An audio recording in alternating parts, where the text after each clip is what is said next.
ఏపీలో ఎన్నికలు సమీపిస్తున్న వేళ టీడీపీకి షాక్ తగలనుంది. ఈ మేరకు Vijayawada sitting MP Kesineni Nani social media వేదికగా సంచలన ప్రకటన చేశారు. త్వరలోనే తన లోక్సభ సభ్యత్వంతో పాటు పార్టీకి సైతం రాజీనామా చేస్తానని ప్రకటించారు.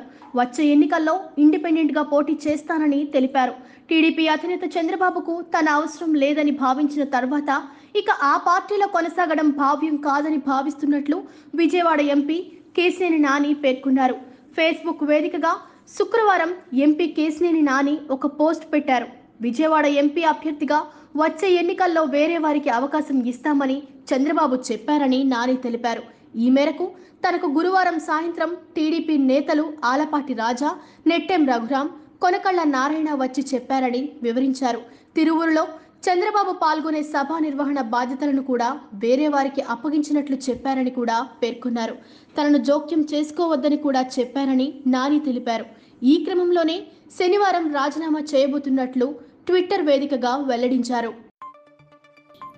నేనొక నిజం, జరిగే యథార్థాల అగ్ని పర్వతం, జననం మరణం మధ్య జరిగే నాటకానికి నేనే సాక్షిని. సగటు మానవుని గొంతుక నేను. మీ అందరి కోసం ప్రతి గడియ పనిచేస్తూ గళం వినిపించే G9 న్యూస్.